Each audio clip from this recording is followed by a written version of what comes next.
Nous allons reprendre cet après-midi. C'est vrai qu'après le repas, c'est toujours très compliqué. En plus, on vous a proposé beaucoup d'animations à l'extérieur, ce qui ne participe pas beaucoup à la reprise des travaux.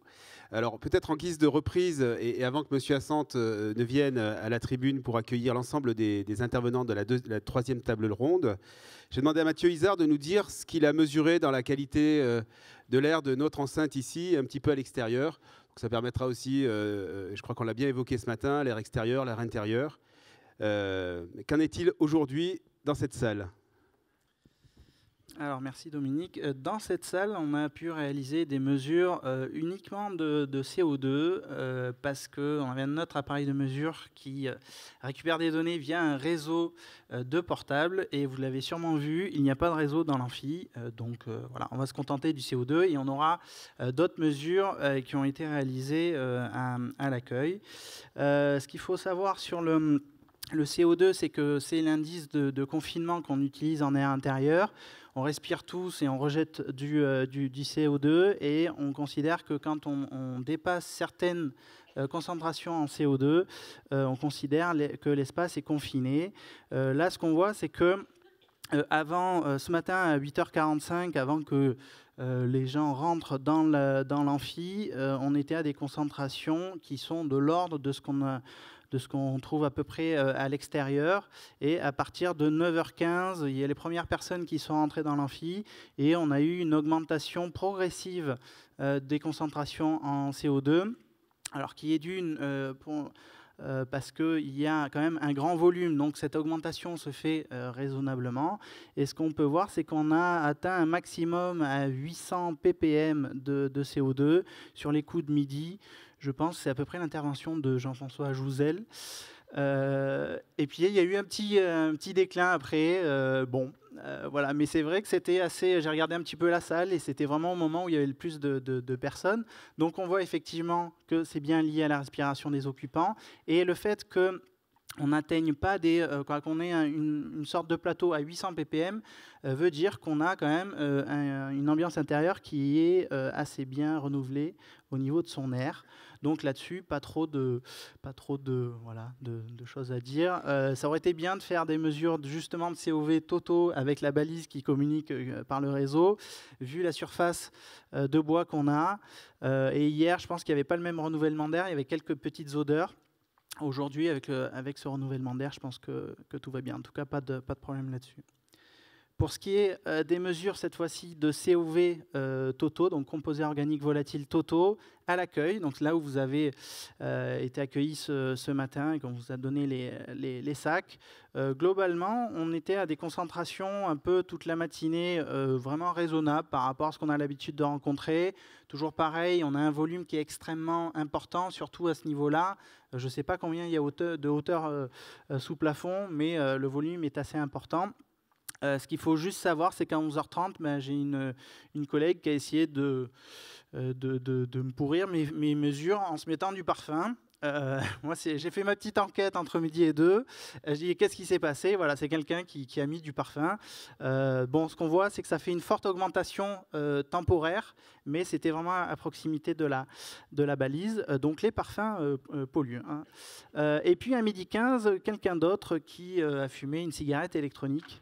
En gros, les cigarettes électroniques, c'est mieux que les cigarettes standards, mais ça pollue quand même. La preuve en est. Voilà. Sinon, pas de problématique de pollution vraiment importante. Donc, vous pouvez respirer tranquillement. Merci Mathieu. Je propose à Robert Assante, donc vice-président de Marseille-Provence Métropole au transport, à la mobilité durable, adjoint à l'environnement de la ville de Marseille, de venir présider ces deux tables rondes. Je vais lui céder la parole. Oui, il s'installe où vous voulez. Normalement, vous avez un petit pupitre. Il va arriver, voilà. Et peut-être proposer aux intervenants de la première table ronde également de venir s'installer, si vous le voulez bien. Et je vous laisse présider la séance. Merci Dominique. Oui.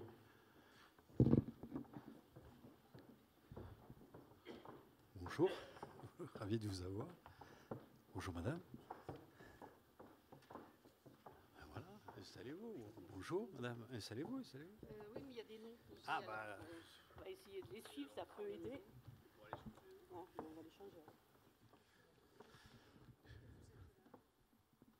changer. Mesdames et messieurs, bonjour.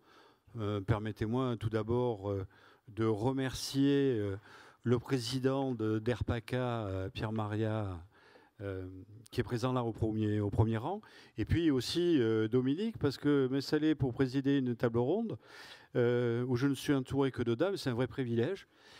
Et je crois que ça arrive très très rarement que nous soyons dans ce type de configuration pour pouvoir le noter. Donc, comme Dominique Robin vient de le dire, je suis vice-président de la communauté urbaine délégué au transport et à l'écomobilité, et je suis aussi adjoint à l'environnement et développement durable de la ville de Marseille.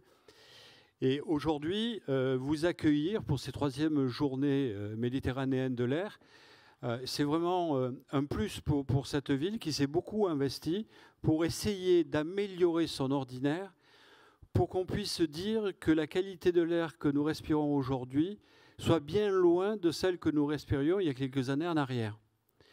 Et pour ce faire, il a fallu que les industriels s'investissent, il a fallu que les collectivités s'investissent, il a fallu que les associations s'investissent et que tout un chacun s'investisse. Car on ne peut pas, me semble-t-il, réussir une amélioration de la qualité de l'air sans que l'ensemble des partenaires s'investissent. Certains le font parce qu'il y a un code réglementaire qui s'impose. D'autres le font parce qu'ils en ont la fibre environnementale et font eux-mêmes des efforts. Et puis, il y a les collectivités. Les collectivités, on dit toujours que les élus ont tendance à parler beaucoup et à agir peu. Mais vous constatez que Marseille a changé. Certains d'entre vous viennent de plusieurs régions, viennent de toute la France, viennent de l'autre côté de la Méditerranée. Nous sommes d'ailleurs flattés de vous accueillir. Mais en même temps, vous vous êtes rendu compte en venant que ça avait changé. Le lieu où nous trouvons n'est plus du tout le lieu que nous avons connu il y a 10 ans, 20 ans, 30 ans en arrière. Et si vous allez sur le Vieux-Port, d'ailleurs vous allez venir sur le Vieux-Port, car ce soir je vous accueillerai au nom du sénateur-maire Jean-Claude Gaudin pour le lancement d'une convention partenariale entre ERPACA, Monsieur le Président, et la Fondation Mohamed VI sur une relation, un travail équilibré entre les deux, et nous sommes très très honorés de vous accueillir sur le Vieux-Port. En vous rendant sur le Vieux-Port, vous vous rendez compte que ça a changé. Ça a changé car la voiture n'a plus sa place essentielle. On a partagé l'espace, l'espace est ouvert, on a facilité le développement du transport en commun dans les meilleures conditions qui soient. Nous étudions la possibilité de prolonger les lignes de tram, de prolonger les lignes de métro et de faire en sorte que le déplacement soit vécu non plus comme une contrainte mais comme un plaisir. Et l'on se rend compte, lorsque ERPACA contrôle la qualité de l'air sur le Vieux-Port, que tous ces efforts de structure qui ont été lourds en concertation, en dialogue, tout le monde ne partage pas les mêmes définitions que celles que nous pouvons exprimer. Aujourd'hui, la qualité de l'air sur le Vieux-Port et dans son périmètre immédiat s'est améliorée. Cette amélioration à cet endroit démontre la valeur d'exemplarité et de ce que nous devons poursuivre sur le périmètre de Marseille. Marseille s'étend sur 24 000 hectares pour une population de 855 000 habitants. Est-ce qu'on fera cette exemplarité partout avec les mêmes moyens financiers? Je ne suis pas sûr. Surtout au moment où l'État a plutôt tendance à désengager son soutien financier vis-à-vis des collectivités. Mais dans tous les cas, ce qui a été démontré doit nous permettre de continuer à avancer dans ce sens. Un autre point qui, me semble-t-il, est important, il s'inscrit dans la loi sur la transition énergétique, où on nous demande de penser le déplacement d'une manière non polluante. Et non polluante, certains pensent que par rapport aux voitures électriques, par rapport à un transport collectif électrique, on peut aller dans cet objectif. Eh bien, Marseille a reçu hier à la RTM son premier bus électrique qui va être testé chez nous sur plusieurs lignes pendant 2 mois, de voir son efficience, voir sa disponibilité, voir les problèmes que cela va entraîner selon les secteurs où nous allons l'utiliser. Ces 2 exemples, d'autres collègues, d'autres collectivités, ou vous-même ici, avez d'autres exemples à mettre en évidence, à mettre en avant. Ce que je veux essayer d'exprimer, c'est qu'au travers de ces 2 exemples, nous pouvons construire un avenir commun qui soit plus respirable, plus agréable, dans un environnement non contraint, tacitement accepté, où on ne se rend pas compte qu'on y vit mieux. Et c'est simplement à l'issue de toutes ces opérations, vous inspirez de nous, nous nous inspirons de vous, nous construisons ensemble.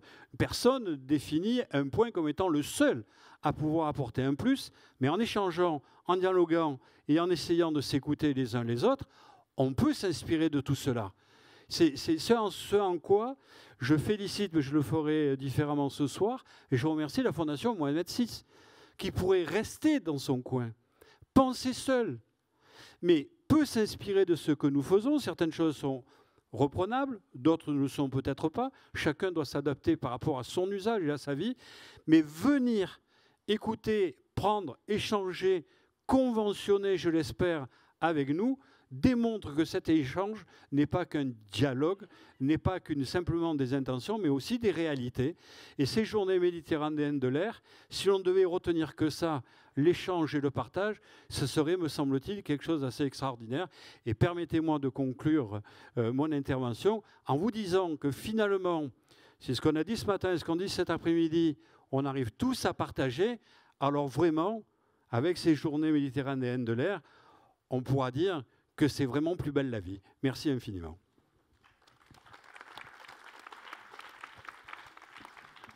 Alors maintenant, je vais céder le micro à Madame Anne Fromage-Mariette, qui, elle, va vous présenter la table ronde, va vous indiquer la présentation de cette première échange, Mais je vous remercie aussi, parce que vous êtes partenaire, complètement impliqué dans l'organisation de ces journées.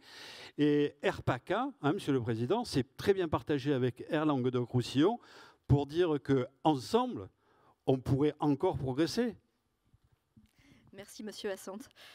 Oui, tout à fait. Donc, cette première table ronde a pour objet qualité de l'air, transport et attractivité d'un territoire, puisque l'un des points communs de tout le secteur méditerranéen, d'une partie du secteur méditerranéen, est bien que ce territoire attire, et en particulier les grandes villes attirent de plus en plus de population.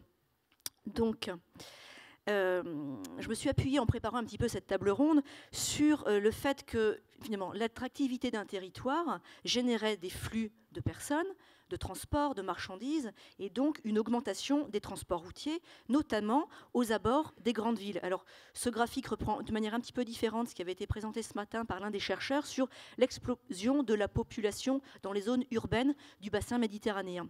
Explosion plus ou moins forte selon le côté du bassin méditerranéen où l'on se trouve. Et finalement, donc, ces transports, bien évidemment, c'est le sujet de la réunion de ce jour, génèrent un certain nombre d'émissions de polluants. Donc j'ai choisi de vous présenter 2 polluants, on va dire indicateurs d'un certain nombre de pollutions sur des territoires qui intéressent nos intervenants à cette table ronde. Donc ces données proviennent d'inventaires spatialisés des émissions pour la région Languedoc-Roussillon, la région PACA, la métropole Al-Faya au Liban et le Val d'Aoste en Italie. Je ne commenterai pas du tout de manière précise ces chiffres, mais simplement vous montrer que le secteur routier est émetteur dans l'ensemble de ces zones géographiques pourtant fort variées, d'à peu près au moins la moitié des émissions d'oxyde d'azote. Donc le transport routier est bien évidemment un facteur, un levier clé sur lequel agir pour diminuer les émissions d'oxyde d'azote. Et si l'on parle de particules, sujet abondamment abordé ce matin, là, le pourcentage est moindre d'émissions du transport routier, mais quand même significatif, puisqu'on est entre un quart et un tiers des émissions de particules PM10 provenant du secteur routier. Et on l'a abondamment rappelé ce matin, ces particules sont cancérigènes, ont un impact certain sur la santé. Donc il est donc essentiel d'agir, notamment pour que les décideurs locaux mettent en place un certain nombre d'actions pour diminuer la part des transports sur la pollution de l'air et de mettre en place ces actions tout en assurant un développement économique, bien évidemment, du territoire dont ils sont responsables. Et il me semble donc certaines des questions qui vont probablement être abordées par les différentes intervenantes, et avant de mettre en place ces actions, finalement se poser les bonnes questions. Donc c'est ce que j'ai appelé un petit peu les comment. Comment rendre les villes plus accessibles, moins congestionnées pour maintenir leur attractivité, hein, parce que si le Vieux-Port était, ce qui n'est plus du tout le cas, complètement congestionné, embouteillé, il ne l'est plus. Donc certainement qu'il y aurait beaucoup moins de touristes qui viendraient profiter des attraits du Vieux-Port. Comment diminuer donc les émissions de polluants par le transport routier? Comment préserver la santé publique, puisqu'on l'a bien rappelé ce matin, ce n'est pas simplement une affaire de bonne conscience écologique, c'est une affaire de santé publique, diminuer ces pollutions, préserver le cadre de vie, tout en tenant compte de l'acceptabilité sociale des différentes mesures qui vont être prises par les décideurs locaux. Il ne s'agit pas de cliver, de scinder la population sous prétexte de vouloir diminuer des émissions de polluants.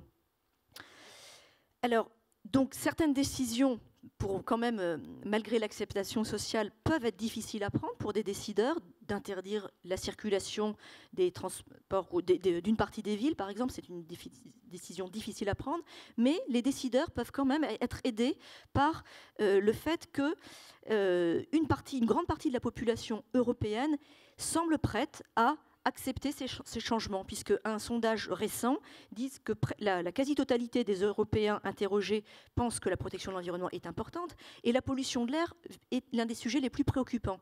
Cela est vrai en particulier en France, cela a été rappelé ce matin par l'un des intervenants. Donc je pense que cet aspect-là, cette sensibilité, est un atout pour faire passer un certain nombre de mesures. Donc, ces tables rondes sont l'occasion d'échanger, puisque comme l'a rappelé ce matin la personne qui a fait la synthèse de la matinée, c'est notamment du concret, des acteurs locaux que viennent les solutions, c'est-à-dire les échanges de bonnes pratiques, savoir concrètement ce qui est efficace, ce qui marche, ce qui ne marche pas, pour ne pas réitérer des mauvaises expériences ailleurs. Et ces partages d'expériences doivent se faire au niveau des collectivités, au niveau des ONG, de la société civile. C'est l'objet de cette table ronde. Et il me semble, donc je sais que vont être abordées les questions notamment de gouvernance. Donc avant de parler technique, il est essentiel pour un décideur local, pour un élu, de définir la manière dont la population va être associée aux décisions qui vont être prises et qui vont impacter le quotidien des populations de leur territoire. Comment associer en amont les populations? Et une fois les actions mises en place, une fois des transports doux mis en place, un certain nombre d'actions, eh bien comment diffuser, comment communiquer sur l'efficacité de ces actions pour les rendre encore plus efficaces ici, mais aussi ailleurs. Alors bien évidemment, au niveau technique, un certain nombre de points vont être abordés, que ce soit les politiques de stationnement, la logistique urbaine, les renforcements des performances des transports collectifs, la restriction de la circulation en centre-ville. C'est un certain nombre donc, de ces exemples qui vont être abordés par nos 4 intervenantes qui donc, proviennent d'un certain nombre de pays. Donc d'abord, il y aura Madame Gianiel, qui est vice-présidente de la communauté d'agglomération de Montpellier, donc en France, déléguée au transport et à la mobilité. Elle est également maire adjointe de la commune de Pérols, avec les délégations de l'urbanisme et de l'aménagement. Donc ce sera elle qui nous parlera d'abord de l'expérience de Montpellier, notamment dans le cadre de son plan de déplacement urbain. Ensuite, nous aurons le plaisir d'écouter Madame Omsi, qui est directrice de la communauté urbaine Al-Faya au Liban, et qui est chef du département de l'ingénierie et de l'informatique, qui nous parlera également de l'exemple en fait, des actions développées sur son territoire. Puis nous nous rapprocherons un petit peu de Marseille en faisant un saut en Val d'Aoste, en Piémont italien, avec Madame Zoublena, qui est chef de service RN Énergie en Val d'Aoste, donc de l'Agence régionale pour la protection de l'environnement. Et puis Madame Cambou, donc bien connue d'un certain nombre de participants à ces JMA, nous donnera le point de vue des ONG, de la société civile, via sa forte connaissance du domaine en tant que secrétaire général de France Nature Environnement, et notamment de pilote de son réseau Santé et Environnement. Voilà, et donc chacune des intervenantes dispose de 10 minutes pour présenter son sujet, et les questions viendront après. Je vous remercie.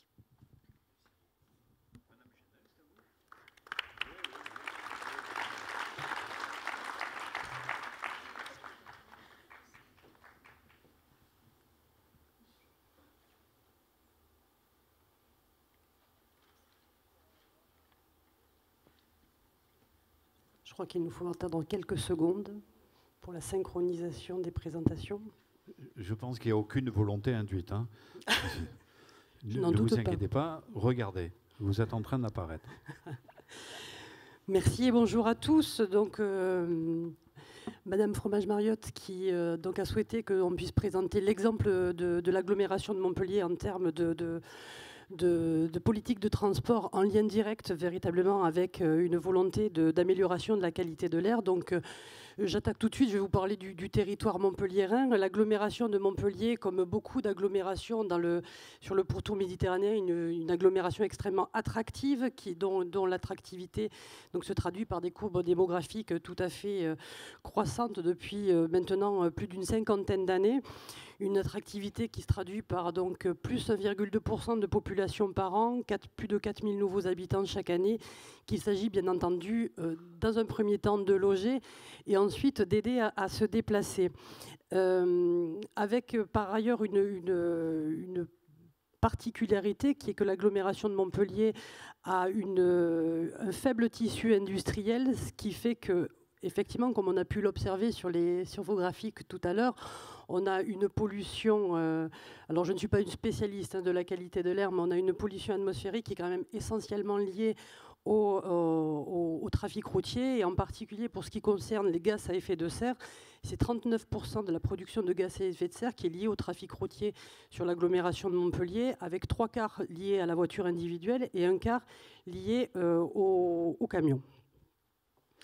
Alors, comme toutes les collectivités en France, nous nous sommes dotés d'outils de planification qui doivent nous accompagner et nous aider à réfléchir notre politique de transport par rapport à des contraintes environnementales. Enfin, j'appelle contraintes environnementales, mais c'est plutôt nécessité environnementale.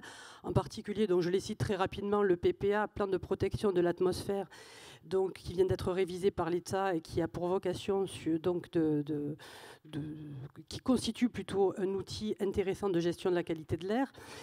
Document essentiel également pour nous, c'est vraiment le SCOT, le schéma de cohérence territoriale de l'agglomération de Montpellier, qui a été approuvé en 2006 et qui vient faire le lien entre transport, urbanisme, aménagement du territoire, et qui permet là aussi de constituer une politique cohérente entre les transports et l'urbanisme, de manière à aller dans le sens d'une moindre consommation de l'espace, puisqu'on, je sais aujourd'hui, en tout cas sur les 30 dernières années, à Montpellier, on a consommé plus d'espace que dans toute la vie de la région, et sur les 10 dernières années, on a consommé plus d'espace que sur les 50 années qui ont précédé. Donc aujourd'hui, l'attractivité entraîne un étalement urbain qui n'est plus acceptable parce qu'il entraîne toujours plus d'infrastructures qui pèsent lourd sur le budget des collectivités, mais aussi toujours plus de trafic routier.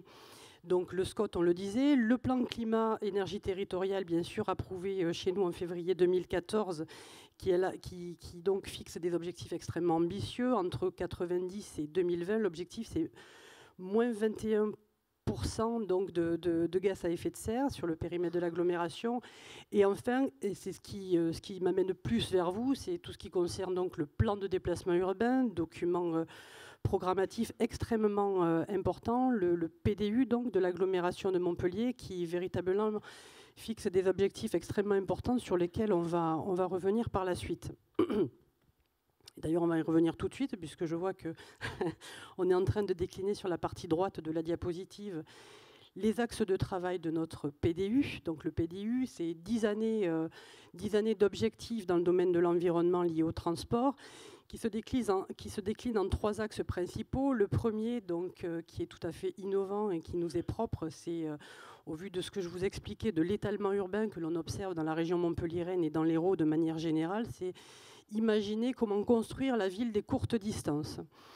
Deuxième axe, accélérer la transition vers de nouvelles mobilités en limitant notamment le réflexe automobile. Et enfin, troisième axe, développer une offre de transport en commun qui soit attractive et qui soit également intermodale, puisqu'aujourd'hui il est difficile de se cantonner de nos réflexions à l'échelle de nos petits territoires, et qu'on s'inscrit tous dans des grandes dynamiques de déplacement, notamment à l'échelle européenne. Montpellier, en bordure du littoral méditerranéen, se situe sur un grand axe nord-sud entre l'Europe du Nord donc, et le sud de l'Espagne, est extrêmement fréquenté au niveau ferroviaire et au niveau routier.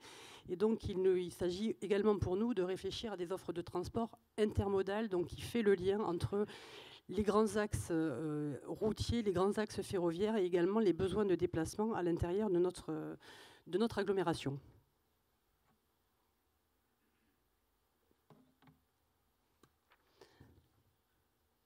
Alors on en vient à des choses un petit peu concrètes qui viennent corroborer ce que vous disiez tout à l'heure, notamment par rapport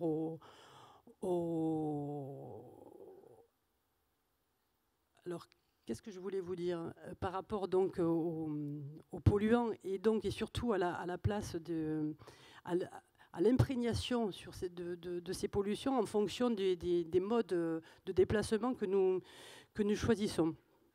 Donc c'est dans ce contexte que se situe donc la collaboration entre l'agglomération de Montpellier et RLR, et en particulier une étude que vous avez menée récemment, je crois que c'était en 2012, qui avait pour vocation donc à étudier l'exposition de la population à la qualité de l'air.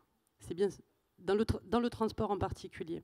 Donc cette étude devait nous permettre de dégager quelques informations clés et nous permettre derrière de décliner une politique en adéquation, mais également de mieux sensibiliser les usagers sur le sujet de la qualité de l'air dans les transports. Alors le schéma, j'espère qu'il apparaît de manière claire. Il y a deux petits schémas qui apparaissent de manière claire derrière moi. Le premier, donc sur la gauche, qui traduit finalement le fait que lorsqu'un piéton circule à Montpellier sur un axe qui est un axe avant tout routier, l'axe Croix d'Argent boutonné, eh bien, le piéton est bien entendu confronté à une population une pollution, excusez-moi, extrêmement importante. Alors que lorsqu'il traverse un espace qui est entièrement piéton, c'est le secteur Figuerolles-Antigone, qui est vraiment dans l'espace pour lequel la voiture a été complètement sortie du centre-ville de Montpellier, eh bien, la pollution est bien moindre et donc la qualité atmosphérique à laquelle il est confronté est bien meilleure.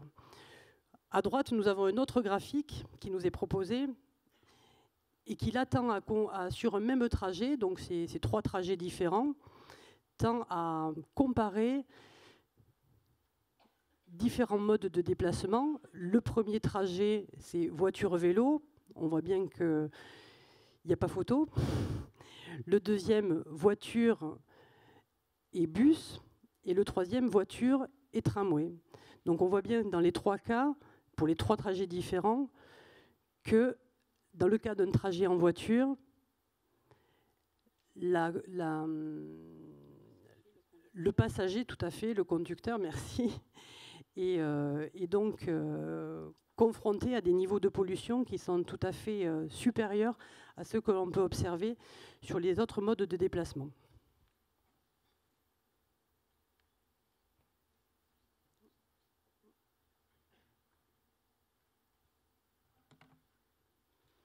Alors si tout le monde dans la salle, je pense, partage l'idée qu'il faut agir pour la protection de la qualité de l'air, je souhaitais quand même dire un mot aujourd'hui sur le coût de l'énergie, et en particulier le coût du moyen de transport voiture. Une estimation de 2011 qui est présentée donc, nous indique que le coût moyen d'un véhicule pour un foyer, c'est plus de 5 300 € par an.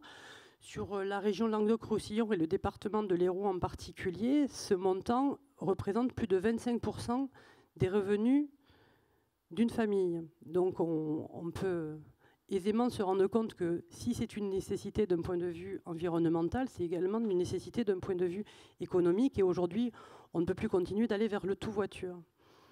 Donc dans cette optique-là, l'agglomération de Montpellier a souhaité, il y a maintenant une quinzaine d'années, développer un réseau extrêmement structurant pour l'agglomération, un réseau de tramway au travers de 4 lignes qui ont été mises en œuvre en 12 ans. Aujourd'hui, les 4 lignes de tramway de l'agglomération de Montpellier représentent près de 60 km de réseau, sont utilisés quotidiennement par plus de 270 000 passagers et couvrent les besoins en déplacement en transport en commun de 83%. Il couvre 83% des voyages qui sont effectués en transport en commun sur l'agglomération. Donc c'est vraiment un réseau extrêmement structurant.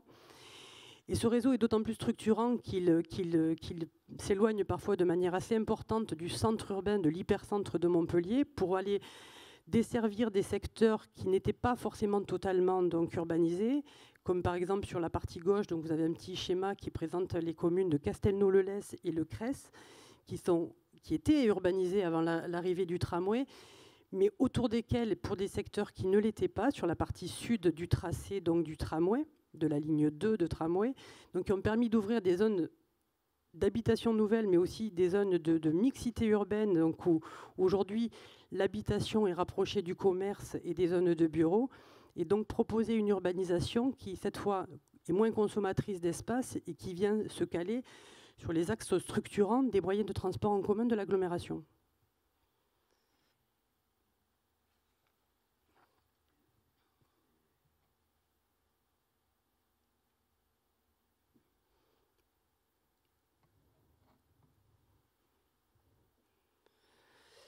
Donc j'ai déjà donné pas mal des éléments concernant le réseau de tramway de l'agglomération de Montpellier, qui est donc présenté sur la partie gauche de la diapositive, qui vient vraiment embrasser tout l'hypercentre urbain de la ville, mais qui se déploie également vers le nord-ouest et le sud-ouest, mais également vers le nord-est de l'agglomération, et qui donc aujourd'hui constitue vraiment l'armature sur laquelle ensuite les autres transports en commun comme le bus sont rabattus, de manière à vraiment privilégier ce moyen de transport-là.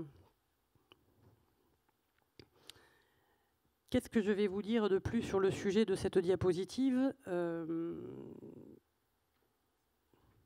Je perds un peu le fil, excusez-moi. Je ne suis pas. En même temps resserrer. Donc, je vais resserrer. Puisque vous m'invitez à resserrer, je vais resserrer. Je vais forcément resserrer, puisque j'ai perdu mon fil. Oui, je vais peut-être changer de diapo, vous avez raison. Néanmoins, juste un petit commentaire. C'est vrai que les diagrammes et les graphiques m'aident à vous donner de l'information. Sur la partie droite, le petit graphique est relativement intéressant. En plus, il sort vraiment tout droit de l'étude que l'agglomération de Montpellier a menée avec l'aide de RLR.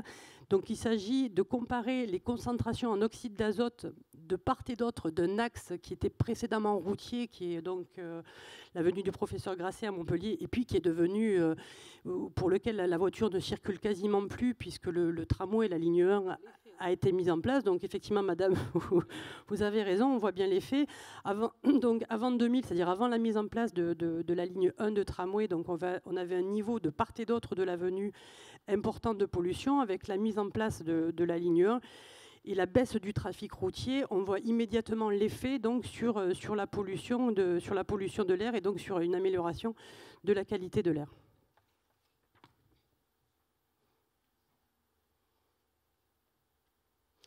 Là encore, je vais me baser sur les schémas qui, je trouve, sont relativement explicites. Alors on dézoome un petit peu, on ouvre un peu autour de l'agglomération de Montpellier. On voit bien aujourd'hui qu'il y a des résidus, il y a des secteurs qui restent problématiques quant à la qualité de l'air. Ils apparaissent bien sûr, vous en doutez, en rouge sur la diapositive.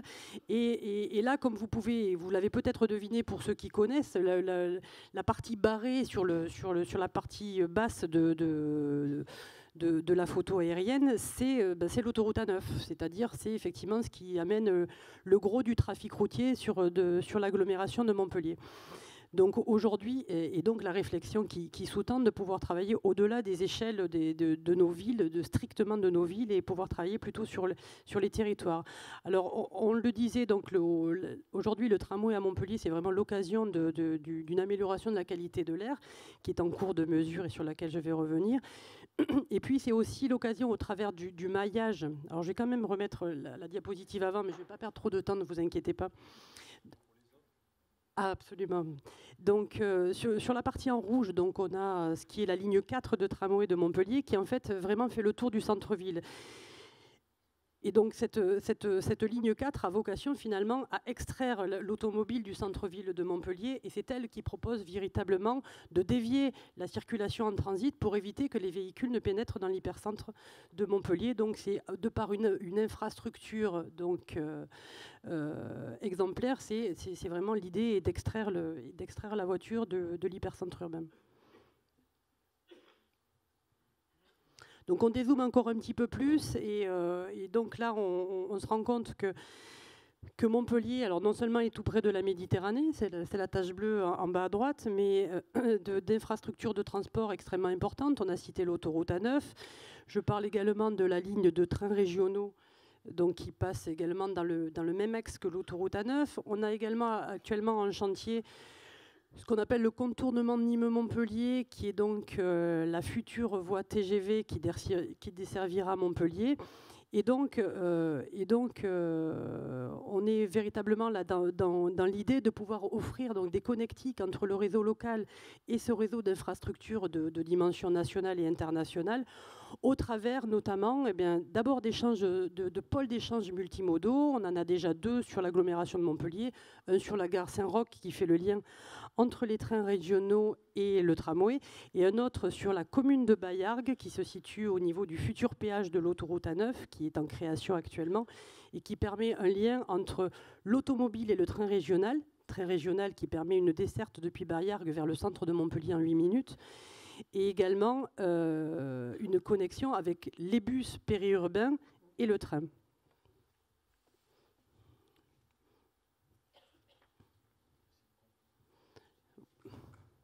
Alors vous voulez que j'essaye de conclure? Je vais donc accélérer.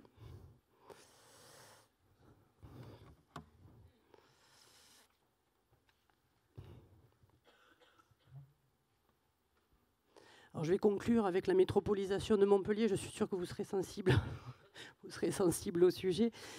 Donc Montpellier Méditerranée. Oui, vous avez raison, que la métropole à Marseille et en Provence, c'est quelque chose qui nous intéresse beaucoup. Oui. Il y en a même certains qui sont prêts à en faire polémique.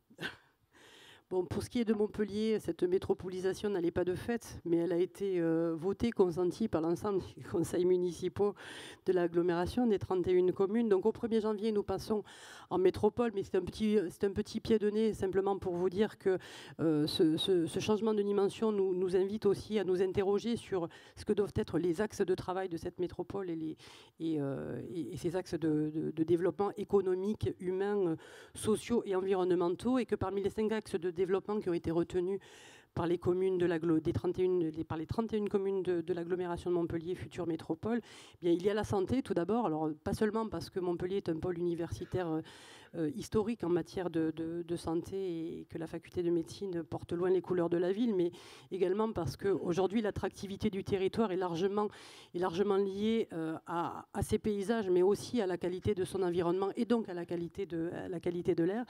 Et puis bien sûr dans cette connexion forte de Montpellier avec les autres villes du pourtour méditerranéen, et en étant situé sur cet axe rhodanien qui fait le lien entre le nord et le sud de l'Europe, eh bien la mobilité bien sûr est au cœur de nos préoccupations. Donc une politique de transport qui devra imaginer l'après tout tramway, puisque aujourd'hui le réseau de tramway de Montpellier ne pourra pas être poursuivi avec le rythme effréné qui a été le sien dans les années passées pour des raisons que nous partageons quant aux contraintes budgétaires.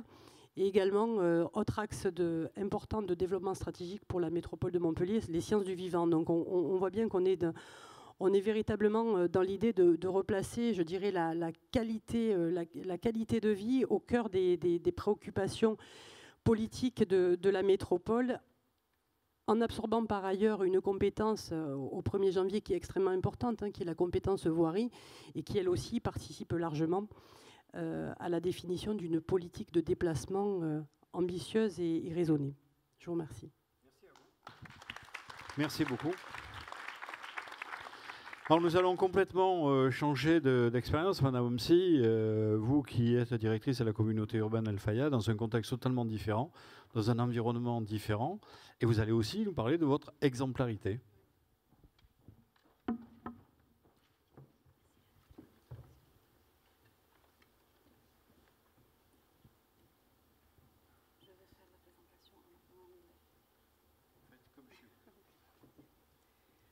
Bonjour tout le monde. Moins de 10 minutes. So I will present the case of the urban community Al Fayha. It's a union of here in the map we can see three cities. Lately we have 4 cities in the urban community Al Fayha. We have Tripoli, Mina, Badawi, and lately Qalamoun. Tripoli is the second city after the capital Beirut in Lebanon. We have a port, we have a road that it's international that goes to Syria and to the Gulf. I will present very quickly a project financed by the EU. It was done from the year 2002 till 2006. It was called SMAP program.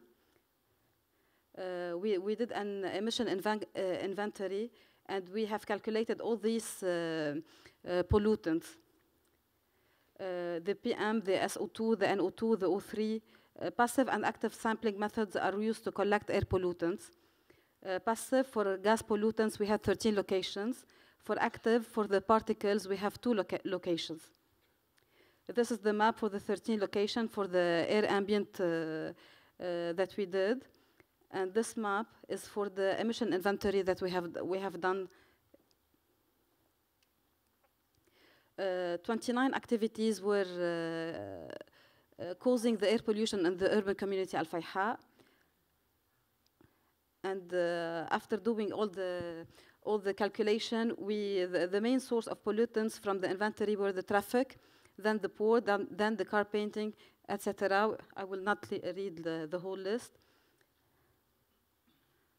The total emission results, it was done in year 2005. The major pollutants were TSP, PM10, PM2.5, VOCs and MVOC, CH4, benzene, toluene, xylene, NOx, SO2, CO and CO2. And there are other minor pollutants on the right. We have done also a map to represent the distribution of all the emissions in the urban community Al Fayha, and it differs on the color. For example, the red point it's the maximum emission for TSP, for example, in this map. This is for the PM10, VOC, benzene, toluene, xylene, CO, CO2. These points are the measurements at the source. We did not do modeling for the whole area. We did not have a software for modeling. Now we will buy one, and we will recalculate these emissions, and we will do the modeling for the whole city. As a general summary, we can say that the TSP, for example, comes mainly from the traffic, car painting, furniture, power plant, ships, fish boats, and ready-mix concrete plant. Also other sectors has to be considered, like the landfill, the electric generators, because we have private generators that gives us electricity because we don't have the electricity all the time. Domestic heating and non-paved unfenced parcels also gives a lot of particles, TSP and PM10. This is the percentage of the emissions from the traffic. The CO, it's 98% of the total. SO2 29, NO2 50, CO2 46%, PM 34%, and VOCs 59%.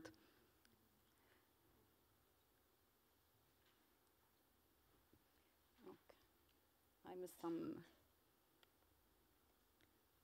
Okay. Here for the power plant, 56% for SO2, 24 NO2, 40 CO2, and 20% for the particles. The port, the main pollutant is the particles, 30%. And the conclusion of the SMAP project is that the main pollutant and the traffic share is mainly from the traffic. TSP 14.77%, PM10 23.84%, toluene 73%, benzene 87%, etc. And this is a brochure we have done at the end of the project. If you are interested, I can give you some copies. And these are the areas in dark pink, the areas to be acted upon. This is the T13, for example, it's in the city center of Tripoli. T3, M2, M1, it's it's a coastal zone of Tripoli and Mina, and B1, B4, it's the zone in Badawi where we have this petrol refinery. Another project that we are doing in collaboration with Airpaka and with the leadership of Avitam in Marseille is a governance project, and also it's in partnership with the city of Marseille. Within governance, we are supposed to buy 3 stations that will do the monitoring for some pollutants.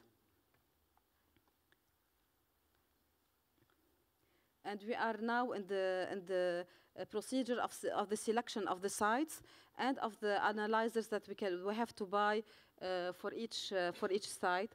Mainly, we have to buy 3 stations. These are the 4 locations that are the public buildings for the urban community Al Fayha. M is where's the building of the Mina municipality. U, the urban community Al Fayha building. Badawi, the building of the Badawi municipality, and T, the building of Tripoli municipality, which we have chosen these buildings because there's for security issue and for electricity issue. And we have to select 3 out of these 4 type of stations. And we did a matrix to, for example, for site T, the traffic station is recommended for the city center of Tripoli, urban station for B, Badawi city, and for the urban community Al Fayha, if you want to buy a station, it will be industrial station, because we are in the industrial zone of Tripoli. The types and selection of monitoring station, also we are working on it. Type of monitoring station and for each station what kind of analyzers we have to buy. This is an example. For example, for site T, Tripoli traffic station, it is recommended to buy the particles NO2 and CO. Site B, urban station, NO2, SO2 and particles. And site U, industrial station, SO2, CO2 and PM. On the national level also, we are collaborating with the Ministry of Environment. There's a project funded by the UNDP, and they are buying also 5 stations that will be compatible with the stations mainly that we are buying. The 5 stations are not in Tripoli, they are all over Lebanon. And they decided not to put stations in the urban community Al Fayha, because we will have our own 3 stations, but we will publish our data on the website of the Ministry of Environment. This is the first phase for the ministry. The second phase is ongoing now, and they will buy other stations, and maybe we will have another station either in Tripoli or in a region very very close.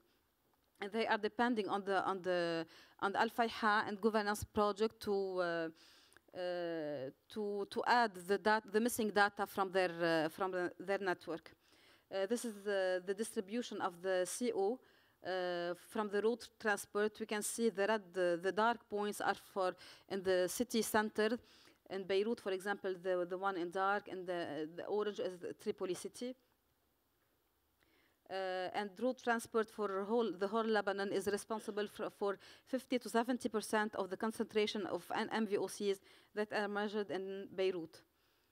The reference is Dr. Sharb Al-Afif. He's a professor at USG University, and he's an expert in governance project. Thank you very much.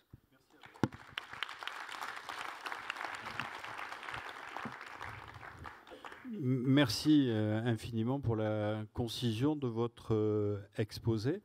Mais nous allons encore changer de périmètre et de territoire, puisque là, nous allons aller au-delà de la frontière, vers l'Italie, Madame Zubena. Vous qui représentez le Val d'Aos, c'est des expériences qui sont intéressantes chez vous. J'ai déjà eu l'occasion de vous écouter. Presque, on pourrait s'en inspirer. Allez-y. Merci. Mesdames et messieurs, bonsoir à tous. Je veux dédier un remerciement particulier aux organisateurs, à Madame Fromage Marietti, pour m'avoir invité aux Journées méditerranéennes de la qualité de l'air et apporter l'expérience que j'espère intéressante de notre région la vallée d'Aoste. Il s'agit d'une région italienne qui est coloquée nord-ouest de l'Italie, pour qui ne le connaît pas. Une région de 3200 km², donc assez petite, au centre des Alpes.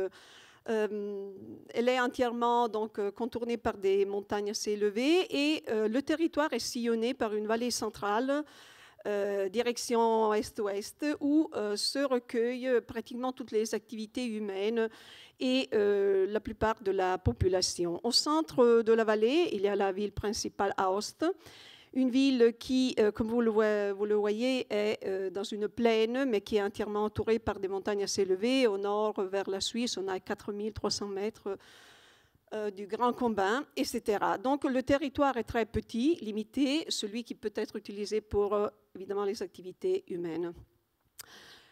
Pour ce qui concerne le trafic, notre position géographique fait de sorte que nous avons deux pôles d'attraction de trafic, de génération de trafic, le trafic international et le trafic local.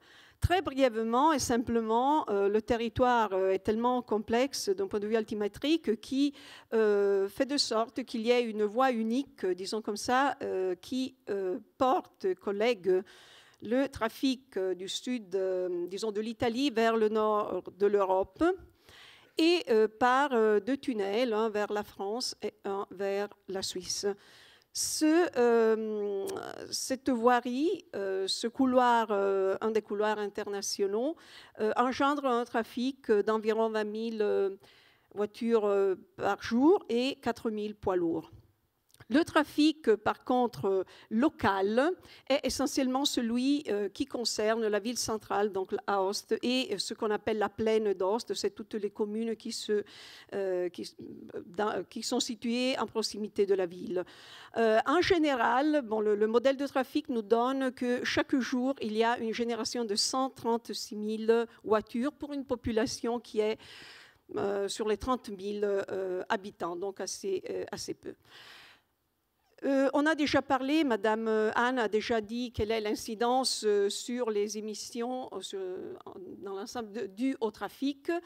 Évidemment, ça dépend des polluants. Si on prend le benzène, par exemple, c'est pratiquement la presque totalité des émissions est due au trafic. Comment réagir ? Dans son intervention ce matin, M. Pipien, si je ne me trompe pas le nom, a bien dit qu'il faut mesurer, intervenir et que les deux actions se confrontent pour vérifier la validité des mesures. Donc, dans la vallée d'Aoste, nous sommes une région autonome au sein de l'État italien, donc nous avons des compétences primaires que nous avons appliquées, par exemple, par l'adoption d'une loi régionale qui nous a permis après l'accident au tunnel du Mont-Blanc, que sans doute vous connaissez, c'était 1999, à la réouverture de fixer une limite maximale de poids lourds qui peuvent passer chaque jour à travers le tunnel. Ce fait, on le mesure évidemment, non seulement en termes de nombre de passages, mais également par une station de mesure qui est à proximité routière. Donc, si les valeurs sont respectées là, les habitants qui habitent dans la zone sont assez sûrs et que la qualité de l'air, elle est acceptable pour eux. Évidemment, on fait des mesures, mais je n'entre pas, disons, c'est évidemment, si on tient sous contrôle de façon à donner toujours un feedback pour évaluer la bonté des mesures adoptées. Pour ce qui est par contre le trafic local, nous avons adopté, toujours par une loi régionale de 2007, un plan régional d'assainissement de la qualité de l'air. La compétence sur les valeurs, le respect des valeurs des qualités de l'air étant à la région, en Italie, on a adopté ce plan qui, évidemment, concerne des mesures qui vont toucher la ville principale, la ville d'Aoste, et les communes qui l'entourent. Les mesures principales ont été de mesures, d'un côté, de financement, de soutien financier. En particulier, pour 3 années, on a financé le renouvellement technologique du parc automobile de façon d'accélérer un peu ce processus de renouvellement physiologique, de façon à enlever rapidement les voitures Euro 0, 1, 2 de la flotte circulante.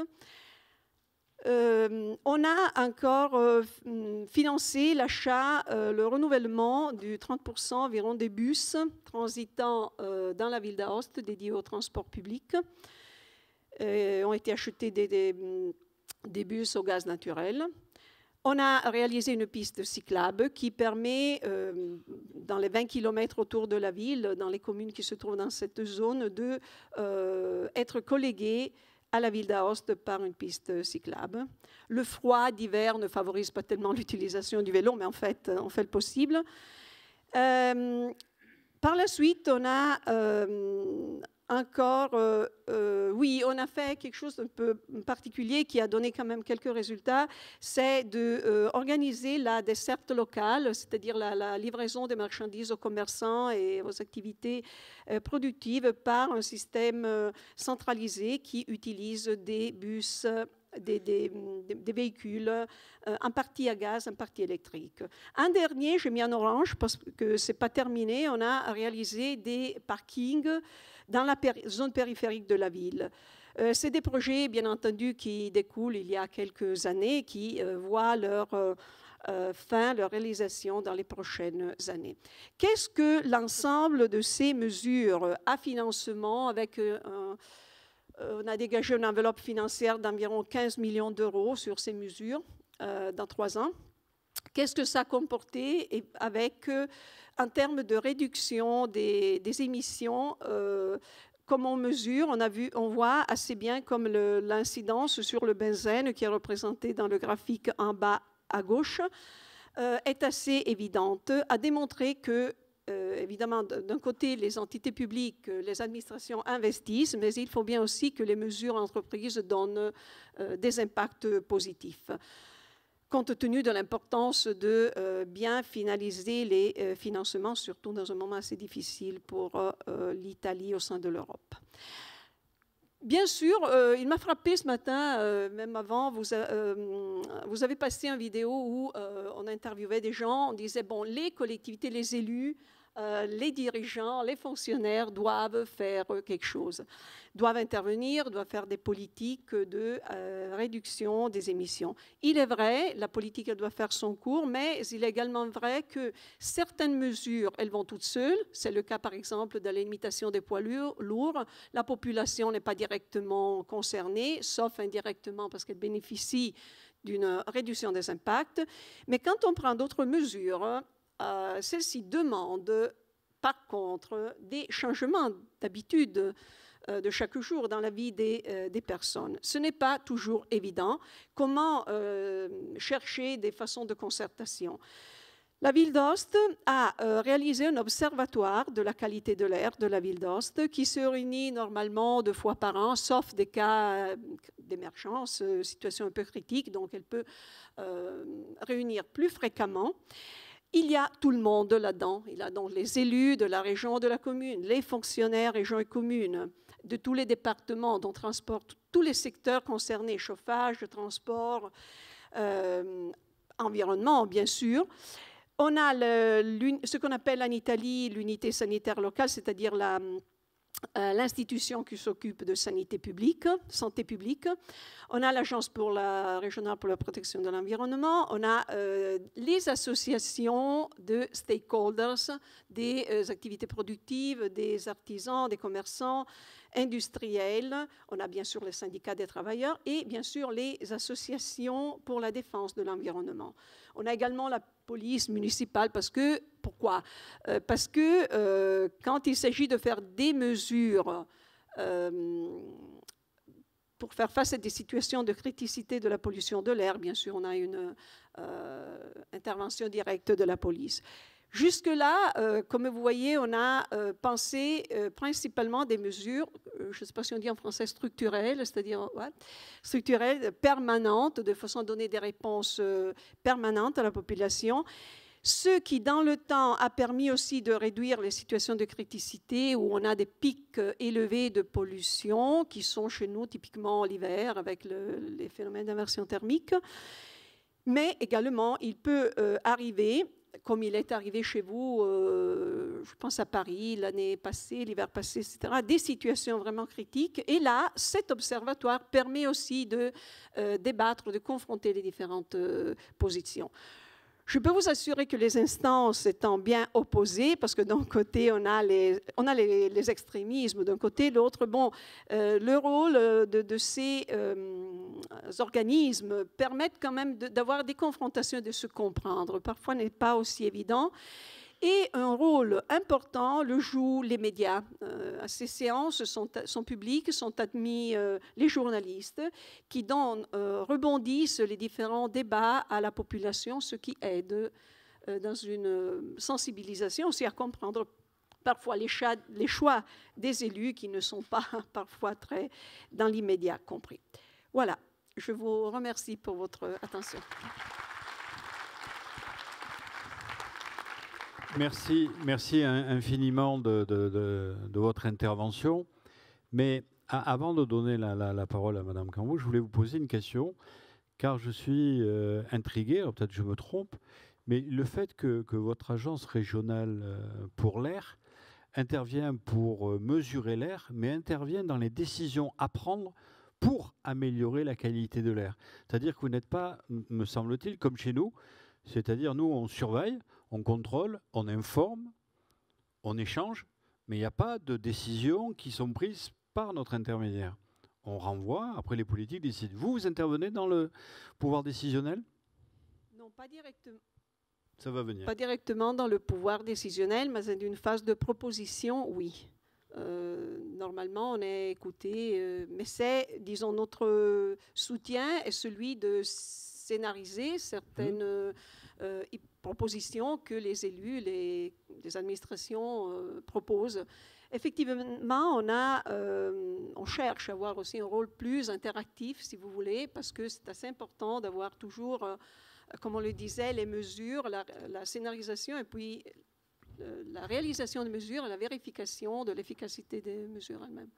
Merci infiniment de cette précision. La transition est toute donnée pour Madame Cambou, qui est de la Fédération France Nature Environnement.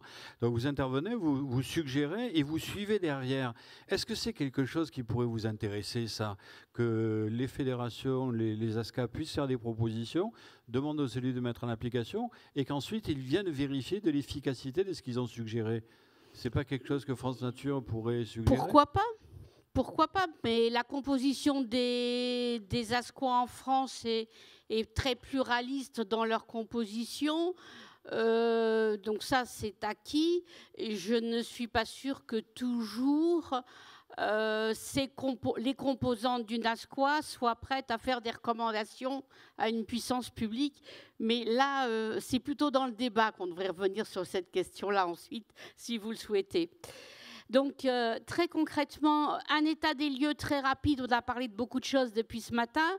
Alors, moi, je souhaite rappeler que dans les zones urbaines, le poids des transports, effectivement, dans la pollution de l'air est très lourd et qu'il faut souvent faire très attention quand on a des données qui sont moyennées sur la France entière, sur une région, voire sur un département, parce qu'à ce moment-là, on n'a pas du tout la réalité de ce qui se passe dans une zone urbaine. Par exemple, en termes de particules, on atteint souvent 80%. Ce matin, on a parlé de l'étude européenne AFECOM. Alors, juste pour signaler, il y avait un volet, moi, que je trouvais aussi très intéressant dedans et qui démontrait que dans les populations riveraines d'axes à fort trafic, mais dans les dizaines de mètres, 100 mètres, 120 mètres autour, les taux de malades, de gens hospitalisés, etc., pour des problèmes où la corrélation avec les problèmes de pollution de l'air était démontrable, donc les taux étaient beaucoup plus forts. Ça me paraît important, on va le revoir tout à l'heure.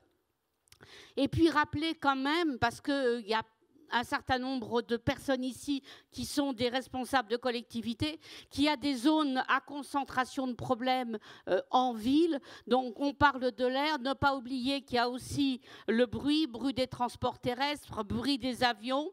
Et puis en plus, parfois, des risques majeurs, technologiques ou naturels. Et tout ça, ça fait un joli problème de santé à l'arrivée. Enfin, joli, c'est une façon de parler, évidemment. Alors, un objectif à partager de notre point de vue, il faut agir, ce qui veut dire penser de manière intégrée en matière de transport des personnes et des marchandises, en matière d'urbanisme, en matière de reconquête de la qualité de l'air et en termes, bien sûr, de protection de la santé humaine, y compris le bien-être, hein, parce que pour certains, la santé, c'est soigner la maladie. Ce n'est pas mon propos. Et bien évidemment, si on partage cet objectif, il faut le mettre en œuvre concrètement. Alors, il faut déjà éviter, hein, c'est le problème de tout ce qui est prévention, et comme il y a aussi ici la Fédération Atmo, bien évidemment pour nous, la surveillance et la prévision servent à caractériser, donc à fonder l'action. Alors, tout d'abord, je vous propose, pour répondre aux besoins des personnes, et je dis bien les besoins d'abord, je parle des besoins, eh ben, c'est se déplacer moins, mieux, autrement. Alors déjà, la voiture solo, il faut l'oublier. Hein, faut l'oublier, la voiture solo. Il faut déjà la partager si on prend la voiture. Ce qui veut dire de l'autopartage, du covoiturage. Bien sûr, faciliter l'usage des vélos. Et puis alors, vous les favoriser. Et puis alors, les piétons, ne pas faire des piétons, entre guillemets, de futures victimes dans le déplacement en ville. Il y a des endroits où c'est délirant d'être piéton. C'est une prise de risque. Les transports collectifs. Les transports collectifs, c'est bien évidemment les transports collectifs en site propre, et vous nous avez montré des trams, mais c'est aussi des métros éventuellement, c'est des bus, c'est des transports à la demande. Donc c'est des transports collectifs en fonction du territoire et des besoins des personnes. Mais les besoins des personnes, ce n'est pas tous des gens qui bossent entre 8h et 19h parce qu'ils sont dans des bureaux ou dans des horaires du même style. Donc, des transports collectifs, c'est des transports qui vont aussi prendre en compte les problèmes de tous ceux qui bossent, souvent avec de faibles revenus et avec des horaires décalés. Et je rencontre parfois des responsables de métropole qui n'ont pas l'air de savoir que ça existe. Et c'est particulièrement pénible. Alors, bien sûr, si on dit se déplacer en ville, il faut de l'intermodalité. Ce qui veut dire qu'il faut des points des points d'échange, qu'il faut une billettique intelligente, qu'il faut des horaires qui... Hein, ça paraît tellement évident, mais ce n'est pas toujours le cas. Et puis, eh bien, je vous ai dit se déplacer moins et autrement. Autrement, je crois que j'en ai parlé, mais moins. Ben, je vous propose carrément, dans certains cas, de ne pas vous déplacer. Et il y a déjà des solutions, et celles-là, il faut les développer. C'est par exemple tout ce qui est démarche en ligne, par rapport à tout ce qui est administratif au sens large, que ce soit l'État ou les collectivités. Mais c'est aussi tout un tas d'endroits où on pourrait travailler, pas à plein temps chez soi, mais quelques jours, 2 jours par semaine, 3 jours par semaine chez soi, ce qui éviterait déjà des horaires de fatigue et de pollution en se déplaçant, qui donnerait un peu de souplesse horaire et peut-être même d'ailleurs pour un employeur de bonne foi, plus de rentabilité. C'est démontré pour ceux qui ont joué le jeu. Alors, il y a aussi le transport des marchandises et on doit faire la même chose. Ce qui veut dire que c'est le dernier kilomètre de livraison en ville avec des véhicules sobres, et je salue ceux qui ont témoigné d'exemples. C'est revoir la logistique urbaine, mais c'est d'abord mutualiser. Ça veut dire mutualiser les moyens de transport, évitons les véhicules qui circulent un par magasin dans une rue, par exemple, hein, aux mêmes heures. C'est mutualiser aussi, bien sûr, les espaces de stockage. Et ça, c'est un intérêt pour tout le monde, y compris d'ailleurs pour les commerçants ou le secteur économique concerné. Faut-il de faire l'effort de bouger ? Bouger là au sens intellectuel, au sens d'évoluer, hein, dans ce cas de figure. Pardon. Et puis, c'est bien évidemment l'urbanisme. Alors, l'urbanisme, c'est déjà concevoir autrement. Donc, quand on veut urbaniser, ben, c'est d'abord penser transport avant de tout construire, parce que si vous mettez d'abord les constructions, les gens vont s'équiper, et quand vous mettrez le transport en commun, ben, il sera vide.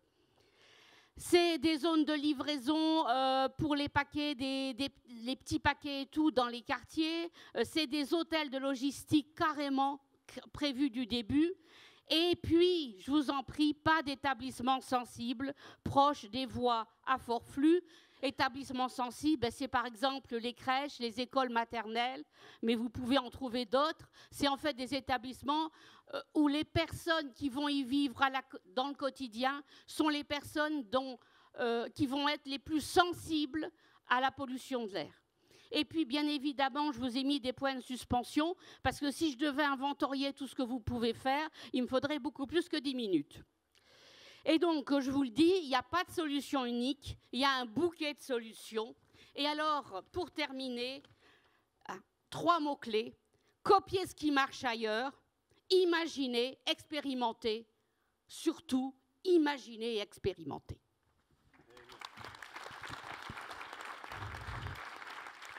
Merci infiniment, Madame Cambo. Donc, nous ne pouvons pas nous séparer comme ça, parce que vous avez dit, mesdames, plein de choses très intéressantes, et maintenant, la salle est impatiente de vous poser des questions, de nous poser des questions. Pas tous en même temps, s'il vous plaît. Est-ce qu'on peut voir un peu dans la salle? On la voit. Oui, je vous en prie. J'ai entendu... Il y a un micro même. Oui, j'ai entendu, très bien entendu, l'observatoire de Vallée d'Aoste. Est-ce que la ville de Marseille pourrait s'en inspirer? Je vois qu'il y a des fans dans la salle. Si j'ai posé la question tout à l'heure sur le Val d'Aoste, c'est qu'ils ont un fonctionnement législatif un peu différent du nôtre. Est-ce que l'évolution sur la réforme territoriale va amener à ce qu'il y ait des évolutions qui se passent? Je pense qu'à ce moment-là, ça pourra s'inscrire dans cette définition. Car la vallée d'Aoste est contrainte par son environnement naturel. On a une réforme territoriale qui va donner sans doute des pouvoirs plus importants aux régions, et on va avoir cette définition de la métropole.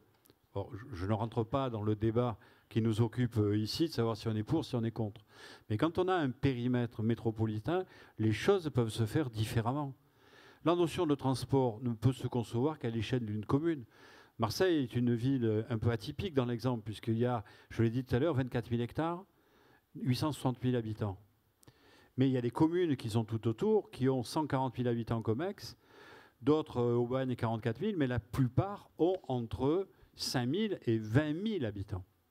La concertation, elle pourrait toujours se faire au niveau d'une collectivité. Elle permettrait de faire apparaître les besoins de la population. C'est bien de m'engueuler tout de suite, mais c'est mieux de me laisser parler d'abord. Merci beaucoup. Et donc, dans cette définition de correspondance, on a de la cohérence et de la cohésion. Le dialogue existe. Le dialogue, c'est s'écouter. Et puis, il appartient à ceux qui doivent décider de décider. Et quand je dis c'est la définition de la métropole, c'est qu'on voit bien qu'aujourd'hui, il y a des décisions qui se prennent sans que nous, Marseille, Aix, Aubagne, donnent directement leur avis. Je prends un exemple, je sais que vous en avez parlé ce matin, qui est les houillères de Gardanne qui vont être transformées pour pouvoir brûler du bois. 900 000 tonnes de bois brûlées à l'année sur Gardanne. On ne nous a pas demandé notre avis. On ne nous a pas demandé d'intervenir. Le dialogue n'a pas existé. Il n'y a pas eu de concertation, puis c'est le périmètre de cet endroit qui l'a décidé. Au travers de la métropole, l'air n'étant pas limité dans ses territoires et dans ses frontières, nous pourrons à ce moment-là mieux concevoir un avenir commun.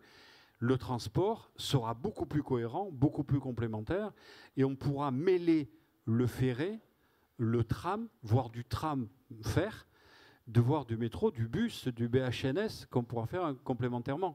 Même le législateur est en train de nous permettre d'avoir aujourd'hui les autocaristes qui peuvent faire certaines distances, qui aujourd'hui sont mal desservis parce que de petites communes.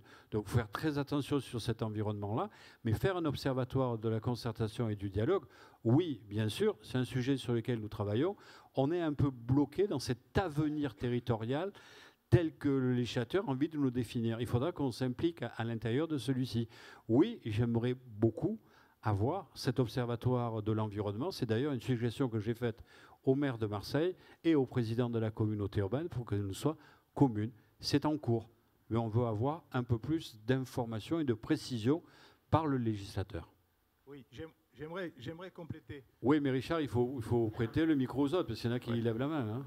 Parce que dans la législation, il y a le mot concertation actuellement, même dans les lois, hein, mais cette concertation, elle est vide de sens, elle ne se fait pas, c'est de la communication. Donc là, j'aimerais bien qu'on aille dans le sens de l'Observatoire sur de la véritable concertation. Oui, puisque M. Ardouin connaît bien le dossier de la L2, c'est une voie de contournement sur Marseille, qui est dans les tuyaux en construction depuis 1995 et qui n'est toujours pas inaugurée au moment où nous parlons. Et depuis, de l'échange, de concertation, ce n'était pas que du dialogue, puisque les couvertures à certains endroits ont permis de créer des parcs de verdure de 10 hectares sur lesquels aujourd'hui, je crois que vous demandez, Monsieur le Président, à ce qu'on mette une unité de filtration qui va en plein milieu de ce tunnel. Bien évidemment que le dialogue, l'échange doit se faire, mais à un moment donné, il y a quelqu'un qui décide. Et je crois qu'il faut maintenir cette définition-là, même si on doit travailler dans la transparence et donner plus d'informations aux uns et aux autres. Vous vouliez poser une question et ensuite une question. En fait, ce n'est pas tout à fait une question, c'est une précision que je souhaitais apporter à propos du rôle des ASCOA. Parce qu'on a parlé beaucoup de la concertation, mais je tiens moi à préciser tout de même pour le public qui est là, mais je suppose que la plupart le savent, mais vous me le précisez. Effectivement, la tâche principale des ASCOA, c'est bien de faire de la surveillance de la qualité de l'air, c'est clair. Mais on voit bien qu'au fur et à mesure que le contexte évolue, on voit bien que de plus en plus les ASCOA aujourd'hui, au-delà des seules opérations de surveillance de la qualité de l'air, participent à des actions d'aide à la décision auprès des pouvoirs publics, même dans l'élaboration de scénarios, on le demande parfois à un certain nombre d'ASCOA, et aussi sur les évaluations des actions qui sont menées notamment par les pouvoirs publics. C'est pourquoi, dans mon interlocution ce matin, j'insistais beaucoup sur l'ancrage territorial des ASCOA, qui de fait sont amenés à travailler avec l'ensemble des acteurs, comme le disait José Cambou, à l'intérieur de leur conseil d'administration, puisque l'ensemble des parties prenantes sont représentées, mais il n'y a pas que le conseil d'administration, il y a d'autres lieux dans lesquels les ASCOA peuvent intervenir, notamment dans les discussions autour de l'élaboration des documents d'urbanisme, que ce soit les PDU, que ce soit les plus... Oui. Ce que je voulais dire tout à l'heure, c'est que c'est plus sous un angle technique à ce moment-là qu'elles interviennent, et pas sous un angle ce que j'appellerais politique. C'était la nuance que j'apportais. Et c'est en ça que je disais, il n'y aurait pas forcément accord au sein d'un conseil d'administration d'ASCOA si on passait sur un aspect qui est du plaidoyer en quelque sorte. Ce que nous, on sait bien faire, qui est par contre notre cœur de métier. Bien sûr. C'est, me semble-t-il, fondamental. C'est-à-dire que le réseau répond aux interrogations qui lui sont demandées. Mais si on ne l'interroge pas, si on ne l'associe pas, il reste à sa place. La demande que j'ai exprimée de manière sous-jacente, c'est qu'il puisse être présent, c'est qu'il puisse faire des suggestions et prendre l'initiative. Alors après, elles sont débattues, c'est pas le pouvoir décisionnel n'appartiendra pas au réseau, Pierre, mais il n'en reste pas moins vrai. Là, si on n'a pas une demande qui est effectuée, on ne peut pas aller intervenir. Et je me rappelle, Dominique, il y avait même des communes qui, lorsque je présidais, nous demandaient de supprimer une unité de surveillance de la qualité de l'air parce que les résultats que nous donnions par l'informatique ne correspondaient pas à ce que le maire voulait. Et donc, on a été contraints de retirer l'unité de contrôle de l'air sur son périmètre communal. Donc on est bien dans une situation secondaire, alors que je souhaiterais qu'on prenne l'initiative et que l'on puisse s'investir. Monsieur. Oui, bonjour à tous, Louis Michel, vice-président d'une intercommunalité voisine en charge de l'urbanisme et du développement durable. Et l'intercommunalité, c'est le San-Ouest-Provence qui englobe la zone industrielle portuaire de Fos-sur-Mer. Donc le GPMM est la plus grande zone industrielle qui irrigue une partie du département, de la région et de l'Interland et au-delà. Donc bien sûr, je suis très intéressé depuis ce matin par tout ce qui est dit ici et d'une manière très pertinente et qui rejoint nos problématiques quotidiennes. J'ai bien entendu, Madame la représentante du Val d'Aoste, ce que vous aviez dit, d'une manière pragmatique, rationnelle, cohérente, qui fait dans votre observatoire participer l'ensemble des parties prenantes de manière à partager la décision, à avancer, parce qu'il s'agit de co-construire un avenir. Nous sommes dans le développement durable, je crois, tous ensemble ici. Je voudrais dire également en écho à ce qui a été dit par monsieur là, que nous avons sur notre territoire construit un observatoire de la qualité de l'air. Nous l'avons construit parce que justement la qualité de l'air, c'est le résultat de l'activité anthropique, c'est le résultat de la zone industrielle portuaire, une des plus grandes d'Europe peut-être, c'est le résultat du transport, 75 000 véhicules au jour, 80 000, qui bien sûr, c'est l'axe rhodanien, du moins dans le sud. C'est dire que nous avons l'ensemble des problématiques et que nous avons décidé de prendre à bras le corps, tous acteurs confondus, toutes parties prenantes confondues, ces problématiques de la qualité de l'air qui génèrent toutes sortes, bien sûr, de situations plus ou moins délicates, plus ou moins difficiles à vivre. Et vous avez parlé ce matin de l'impact sur la santé. Ce sont des problèmes que nous connaissons aussi.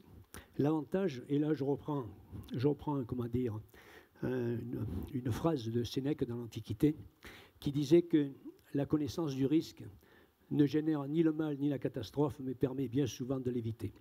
Donc je crois que là, notre observatoire nous dit ce qui a été présenté ce matin. C'est-à-dire qu'au-delà des mesures réglementaires, notamment sur les particules, les PM10 notamment, et les PM2,5, eh bien, nous, ce que nous mesurons grâce à l'observatoire, c'est les 0,1 microns. Et bien entendu, là, nous découvrons des choses extrêmement intéressantes. Donc l'observatoire, bien sûr, nous renseigne, nous donne des informations de manière très pertinente, de manière à ce que nous fassions les uns les autres progresser ensemble la réglementation, la législation, pour arriver à une, comment dire, vous l'avez dit, monsieur Attente, mon cher collègue, avec qui nous débattons régulièrement, à ce que la vie soit belle là-bas comme ailleurs. Merci infiniment. De suite, on me saute dessus en disant qu'il faut arrêter, il faut passer. Justement, la transition va être donnée pour arrêter cette table ronde et vous remercier, mesdames, et appeler les nouveaux intervenants et les applaudir. Oui, Pierre ?